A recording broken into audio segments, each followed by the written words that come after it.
Hamas سربراہ کے حوالے سے بری خبر، نئے سربراہ کی شہادت کی اطلاع، حماس کا یحییٰ سنوار سے رابطہ منقطع، اسرائیل نے تحقیقات شروع کر دی، حماس نے سربراہ کی شہادت کی تصدیق اب تک کیوں نہیں کی؟ نئے سربراہ یحییٰ سنوار کون تھے؟ جانیے خبر ٹائم کی سٹوری میں۔ فلسطین کی مزاحمتی تنظیم حماس کے سربراہ اسماعیل ہنیہ کی شہادت کے بعد تعینات ہونے والے حماس کے نئے سربراہ یحییٰ سنوار کے حوالے سے اطلاعات موصول ہو رہی ہیں کہ انہیں شہید کر دیا گیا ہے۔ اسرائیل کے ملٹری انٹیلیجنس ڈائریکٹوریٹ کی جانب سے غزہ میں فضائی حملے کے دوران یحییٰ سنوار کی شہادت کا دعویٰ کیا گیا ہے، تاہم اسرائیل نے اب تک اس خبر کی تصدیق نہیں کی، جبکہ حماس کا اپنے سربراہ سے کئی گھنٹوں سے رابطہ نہیں ہوا۔ اسرائیل نے حماس کے رہنما یحییٰ سنوار کی فضائی حملے میں ہلاکت کی تحقیقات شروع کر دی ہیں، جن کی غیر مصدقہ خبریں مختلف ذرائع ابلاغ کی جانب سے رپورٹ کی جا رہی ہیں۔ کان پبلک براڈ کاسٹر، ہارٹیز، باریو اور والا نیوز سائٹس کے مطابق اسرائیل کے ملٹری انٹیلیجنس ڈائریکٹوریٹ نے دعویٰ کیا ہے کہ غزہ میں فضائی حملوں کے دوران یحییٰ سنوار شہید ہو گئے ہیں، تاہم ان کے اس دعوے کو ثابت کرنے کے لیے ثبوت ابھی ناکافی ہیں۔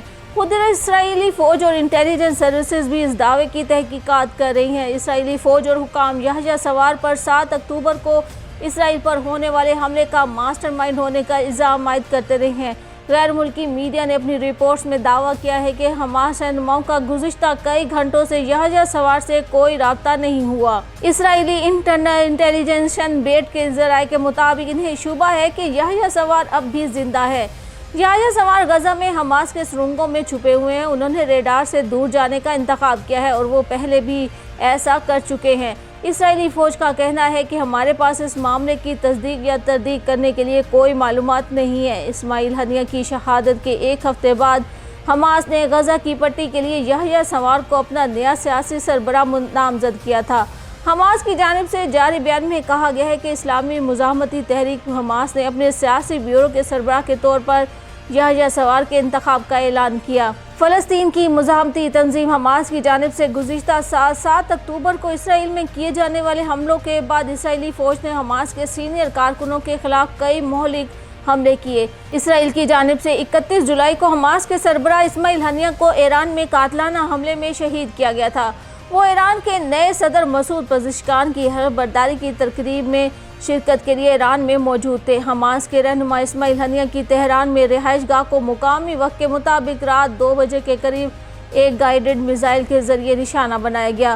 فلسطین کی مزاحمتی تنظیم حماس نے اسماعیل ہنیہ کی شہادت کی تصدیق کرتے ہوئے کہا تھا کہ اسماعیل ہنیہ کو یہودی ایجنٹوں نے نشانہ بنایا۔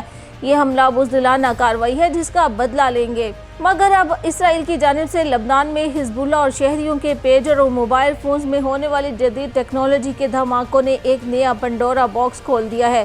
امکان ظاہر کیا جا رہا ہے کہ ایسا ہی اسماعیل ہنیہ کے موبائل کے ساتھ بھی ہوا ہوگا، جس کے بعد ان کی شہادت ہوئی۔ جس وقت اسماعیل ہنیہ کی شہادت ہوئی وہ اپنے فون پر ہی کسی سے بات کر رہے تھے۔ اسماعیل ہنیہ 1980 کی دہائی میں حماس میں شامل ہوئے، وہ 2006 میں فلسطینی اتھارٹی کے وزیر اعظم نامزد ہوئے۔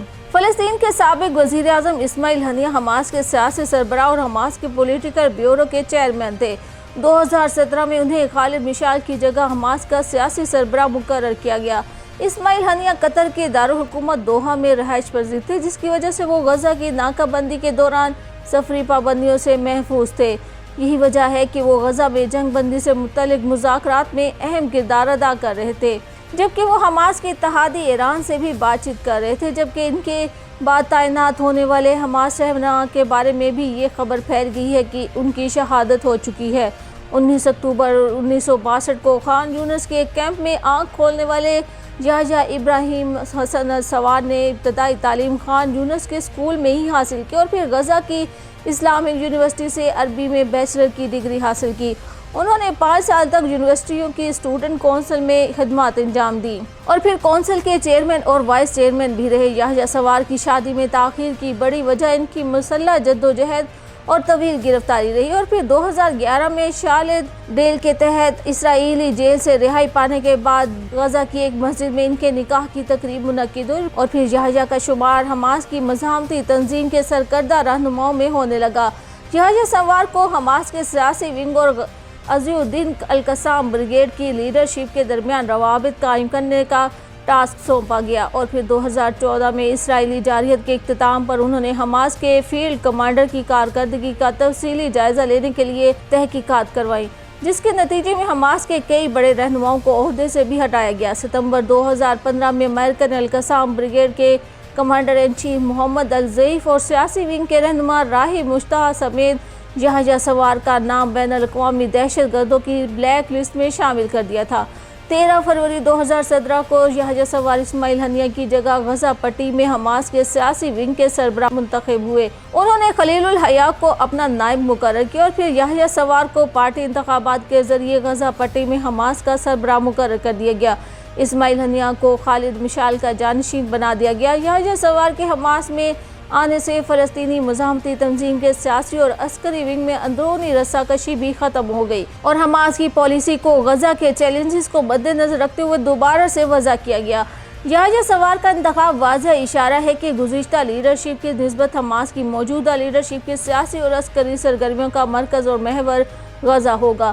مئی 2018 میں یحییٰ سنوار نے الجزیرہ پر آ کر غیر متوقع اعلان کیا تھا کہ حماس پرامن عوامی مزاحمت کی پالیسی اپنائے گا، جس کا مقصد ممکنہ طور پر حماس پر بہت سے ممالک کی جانب سے لگا دہشت گرد تنظیم کا ٹیگ اتارنا اور اسرائیل کے ساتھ مذاکرات کے لیے کردار ادا کرنا تھا۔ اس اعلان سے ایک ہفتہ قبل یحییٰ سنوار نے غزہ کے شہریوں سے کہا تھا کہ اسرائیلی زنجیریں توڑ دیں، ہم دب کر مرنے سے شہید ہونے کو ترجیح دیں گے، ہم مرنے کے لیے تیار ہیں اور ہزاروں لوگ ہمارے ساتھ مریں گے۔ مارچ 2021 میں یحییٰ سنوار دوسری مدت کے لیے غزہ میں حماس کے سربراہ منتخب ہوئے۔ انہیں غزہ کا ڈی فیکٹو حکمران تصور کیا جانے لگا اور انہیں حماس میں اسماعیل ہنیہ کے بعد دوسرا طاقتور ترین شخص مانا جانے لگا۔ مئی 2021 میں اسرائیلی فوج کی جانب سے خان یونس میں یحییٰ سنوار کے گھر پر بمباری کی گئی، تاہم اس حملے میں کسی جانی نقصان کی کوئی اطلاع نہ ملی، اور پھر حملے کے اگلے ہی ہفتے یحییٰ سنوار کئی بار عوام میں دیکھے گئے، اور پھر 27 مئی 2021 کو انہوں نے ایک پریس کانفرنس کے دوران اسرائیلی وزیر دفاع بینی گینتز کو منتخب کرتے ہوئے کہا کہ میں اپنے قدموں پر چل کر اپنے گھر جاؤں گا، تمہارے پاس مجھے قتل کرنے کے لیے 60 منٹ ہیں، اور پھر وہ اگلے گھنٹے غزہ کی گلیوں میں گھومتے رہے اور سیلفیاں لیتے رہے۔ غزہ میں جاری حالیہ جنگ کے ابتدائی 3 ہفتوں کے بعد یحییٰ سنوار نے اسرائیل کو پیشکش کی تھی کہ یرغمال بنائے گئے تمام اسرائیلیوں کے بدلے قیدی بنائے گئے تمام فلسطینیوں کو رہا کر دیا جائے، لیکن اسرائیلی وزیر اعظم نیتن یاہو نے حماس کی پیشکش قبول کرنے سے انکار کرتے ہوئے زمینی کارروائی کا فیصلہ کیا، جس کا نقصان انہیں مزید اسرائیلی فوجیوں کی ہلاکت اور فوجی گاڑیوں کی تباہی کی صورت میں برداشت کرنا پڑا۔ چند روز قبل اسرائیل نے دھمکی دی تھی کہ ہماری فوج کسی بھی وقت حماس کے نئے سربراہ یحییٰ سنوار کو ان کے بھائی سمیت وسطی غزہ کی پٹی میں قتل کر دے گی۔ وزیر دفاع یاہو گیلنٹ نے غزہ کے دورے کے دوران کہا کہ جلد یحییٰ سنوار اور محمد سنوار تک پہنچ جائیں گے اور انہیں قتل کر دیں گے۔ جو کوئی خود کو اور ہم سے محفوظ سمجھتا ہے تو وہ مروان عیسیٰ اور محمد دیف کا انجام دیکھ لے۔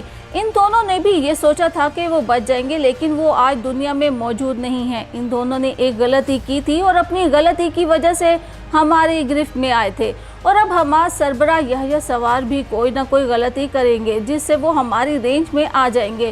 ہم اپنا مشن ہر صورت پورا کریں گے، ہماری پہنچ سے کوئی دور نہیں۔ اسماعیل ہنیہ کی شہادت کے بعد یحییٰ سنوار حماس کے موجودہ نئے سربراہ ہیں، جبکہ ان کے بھائی محمد سنوار حماس کے عسکری ونگ کے سینئر کمانڈر ہیں۔ کچھ میڈیا اداروں کی جانب سے ان کی خیریت سے ہونے کی اطلاعات کو بھی رپورٹ کیا گیا ہے اور بتایا گیا ہے کہ وہ غزہ میں حماس کی سرنگوں میں چھپے ہوئے ہیں۔ انہوں نے اسرائیلی ریڈار کی رینج سے دور جانے کا فیصلہ کیا ہے، جبکہ اسرائیل کی جانب سے ان کی شہادت کی اطلاع بھی میڈیا کے ذریعے پھیل رہی ہے۔ اب یحییٰ سنوار زندہ ہیں یا نہیں یہ تو ان کے سامنے آنے پر ہی پتہ چلے گا، مگر اللہ تعالیٰ کی سب سے محبوب قوم کا درجہ رکھنے والی اسرائیلی قوم نے بلا شبہ عقل اور جدید ٹیکنالوجی میں پوری دنیا کو بہت پیچھے چھوڑ دیا ہے، اور اسی جدید ٹیکنالوجی کا استعمال کرتے ہوئے وہ اپنے دشمنوں سے لڑا ہے۔ یہ وہی قوم ہے جسے اللہ کی محبوب ترین قوم کا درجہ حاصل تھا۔